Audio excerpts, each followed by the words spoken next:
द्वितीय सर्गः। रामायण काव्य का उपक्रम। तमसा के तट पर कौंच वध से संतप्त हुए महर्षि वाल्मीकि के शोक का श्लोक रूप में प्रकट होना तथा ब्रह्मा जी का उन्हें रामचरित्र में काव्य के निर्माण का आदेश देना। नारदस्य देवर्षि नारद जी के उपर्युक्त वचन सुनकर वाणी विशारद धर्मात्मा ऋषि वाल्मीकि जी ने अपने शिष्यों सहित उन महामुनि का पूजन किया। वाल्मीकि जी से यथावत सम्मानित हो देवर्षि नारद जी ने जाने के लिए उनसे आज्ञा मांगी और उनसे अनुमति मिल जाने पर वे आकाश मार्ग से चले गए। उनके देवलोक पधारने के 2 ही घड़ी बाद वाल्मीकि जी तमसा नदी के तट पर गए, जो गंगा जी से अधिक दूर नहीं था। तमसा के तट पर पहुंचकर वहां के घाट को कीचड़ से रहित देख मुनि ने अपने पास खड़े हुए शिष्य से कहा, भारद्वाज, देखो यहाँ का घाट बड़ा सुंदर है। इसमें कीचड़ का नाम नहीं है। यहाँ का जल वैसा ही स्वच्छ है जैसा सप्त पुरुष का मन होता है। तात यहीं कलश रख दो और मुझे मेरा वल्कल दो। मैं तमसा के इसी उत्तम तीर्थ में स्नान करूँगा।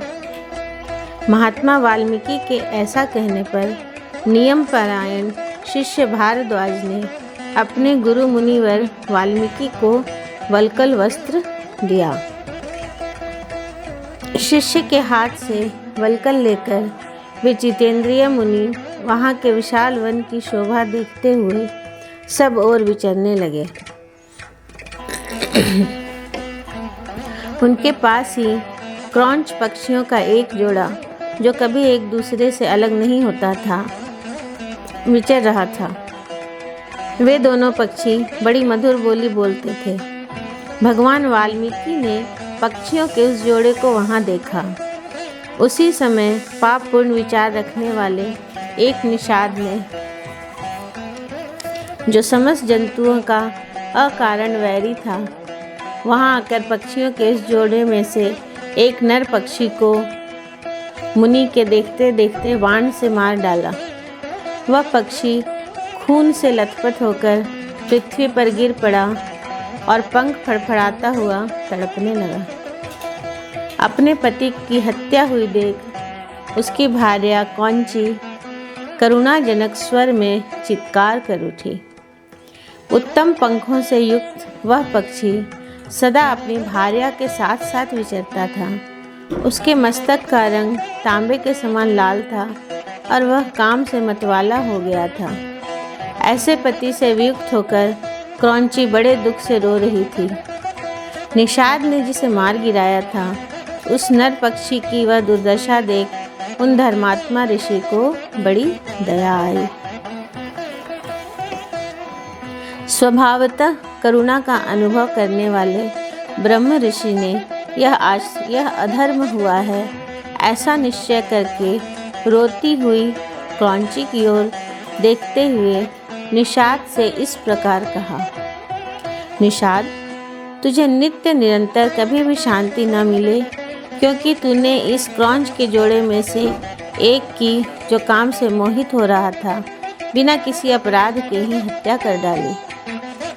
ऐसा कहकर जब उन्होंने इस पर विचार किया, तब उनके मन में यह चिंता हुई कि अहो, इस पक्षी के शोक से पीड़ित होकर मैंने यह क्या कह डाला। यही सोचते हुए महाज्ञानी और परम बुद्धिमान मुनिवर वाल्मीकि एक निश्चय पर पहुंच गए और अपने शिष्य से इस प्रकार बोले, तात, शोक से पीड़ित हुए मेरे मुख से जो वाक्य निकल पड़ा है, यह 4 चरणों में आबद्ध है। इसके प्रत्येक चरण में बराबर बराबर यानी 8-8 अक्षर हैं तथा इसे वीणा के लय पर गाया भी जा सकता है। अतः मेरा यह वचन श्लोक रूप होना चाहिए, अन्यथा नहीं। मुनि की यह उत्तम बात सुनकर उनके शिष्य भारद्वाज को बड़ी प्रसन्नता हुई और उसने उनका समर्थन करते हुए कहा, हाँ, आपका यह वाक्य श्लोक रूप ही होना चाहिए। शिष्य के इस कथन से मुनि को विशेष संतोष हुआ। तत्पश्चात उन्होंने उत्तम तीर्थ में विधि पूर्वक स्नान किया और उसी विषय का विचार करते हुए वे आश्रम की ओर लौट पड़े। फिर उनका विनीत एवं शास्त्रज्ञ शिष्य भरद्वाज भी वह जल से भरा हुआ कलश लेकर गुरु जी के पीछे चला। शिष्य के साथ आश्रम में पहुंचकर धर्मज्ञ ऋषि वाल्मीकि जी आसन पर बैठे और दूसरी बातें करने लगे, परंतु उनका ध्यान उस श्लोक की ओर ही लगा था।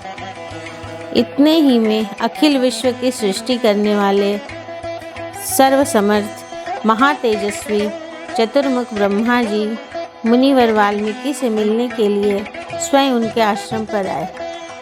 उन्हें देखते ही महर्षि वाल्मीकि सहसा उठकर खड़े हो गए। वे मन और इंद्रियों को वश में रखकर अत्यंत विस्मित हो हाथ जोड़ चुपचाप कुछ काल तक खड़े ही रह गए, कुछ बोल न सके।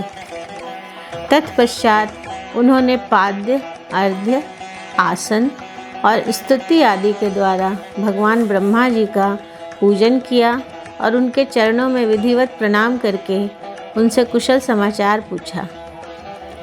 भगवान ब्रह्मा ने एक परम उत्तम आसन पर विराजमान होकर वाल्मीकि मुनि को भी आसन ग्रहण करने की आज्ञा दी।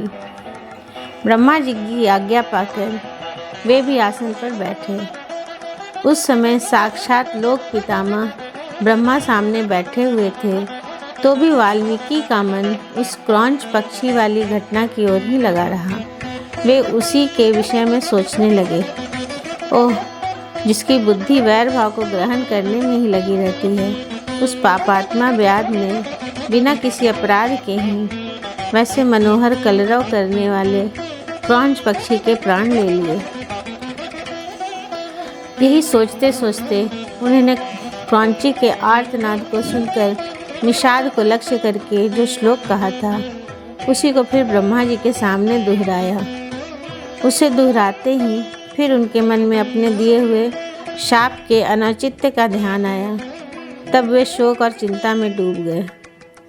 ब्रह्मा जी उनकी मनस्थिति को समझकर हंसने लगे और मुनिवर वाल्मीकि से इस प्रकार बोले, ब्राह्मण, तुम्हारे मुंह से निकला हुआ यह छंदोबद्ध वाक्य श्लोक रूप ही होगा। इस विषय में तुम्हें कोई अन्यथा विचार नहीं करना चाहिए। मेरे संकल्प अथवा प्रेरणा से ही तुम्हारे मुंह से ऐसी वाणी निकली है। मुनि श्रेष्ठ, तुम श्री राम के संपूर्ण चरित्र का वर्णन करो। परम बुद्धिमान भगवान श्री राम संसार में सबसे बड़े धर्मात्मा और धीर पुरुष हैं। तुमने नारद जी के मुंह से जैसा सुना है, उसी के अनुसार उनके चरित्र का चित्रण करो।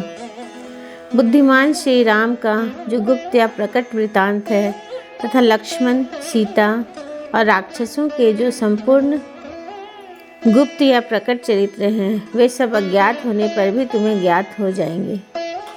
इस काव्य में अंकित तुम्हारी कोई भी बात झूठी नहीं होगी, इसलिए तुम श्री रामचंद्र जी की परम पवित्र एवं मनोरम कथा को श्लोकबद्ध करके लिखो। इस पृथ्वी पर जब तक नदियों और पर्वतों की सत्ता रहेगी, तब तक संसार में रामायण कथा का प्रचार होता रहेगा। जब तक तुम्हारी बनाई हुई श्री राम कथा का लोक में प्रचार रहेगा, तब तक तुम इच्छा अनुसार ऊपर नीचे तथा मेरे लोकों में निवास करोगे। ऐसा कहकर भगवान ब्रह्मा जी वहीं अंतर्धान हो गए। उनके वहीं अंतर्धान होने से शिष्यों सहित भगवान वाल्मीकि मुनि को बड़ा विस्मय हुआ। तदनंतर उनके सभी शिष्य अत्यंत प्रसन्न होकर बार बार इस श्लोक का गान करने लगे तथा परम विस्मित हो परस्पर इस प्रकार कहने लगे, हमारे गुरुदेव महर्षि ने क्रौंच पक्षी के दुख से दुखी होकर जिस समान अक्षरों वाले 4 चरणों से युक्त वाक्य का गान किया था, वह था तो उनके हृदय का शोक, किंतु उनकी वाणी द्वारा उच्चारित होकर श्लोक रूप हो गया। इधर शुद्ध अंतःकरण वाले महर्षि वाल्मीकि के मन में यह विचार हुआ कि मैं ऐसे ही श्लोकों में संपूर्ण रामायण काव्य की रचना करूं। यह सोचकर उदार दृष्टि वाले उन यशस्वी महर्षि ने भगवान श्री रामचंद्र जी के चरित्र को लेकर हजारों श्लोकों से युक्त महाकाव्य की रचना की, जो उनके यश को बढ़ाने वाला है। इसमें श्री राम के उदार चरित्रों का प्रतिपादन करने वाले मनोहर पदों का प्रयोग किया गया है। महर्षि वाल्मीकि के बनाए हुए इस काव्य में तत्पुरुष आदि समासों, दीर्घ गुण आदि संधियों और प्रकृति प्रत्यय के संबंध का यथा योग्य निर्वाह हुआ है। इसकी रचना में समता है, पदों में माधुर्य है और अर्थ में प्रसाद गुण की अधिकता है। भावुक जनों, इस प्रकार शास्त्रीय पद्धति के अनुकूल बने हुए इस रघुवर चरित्र और रावण वध के प्रसंग को ध्यान देकर सुनें। इस प्रकार श्री वाल्मीकि निर्मित आर्ष रामायण आदि काव्य के बाल कांड में दूसरा सर्ग पूरा हुआ।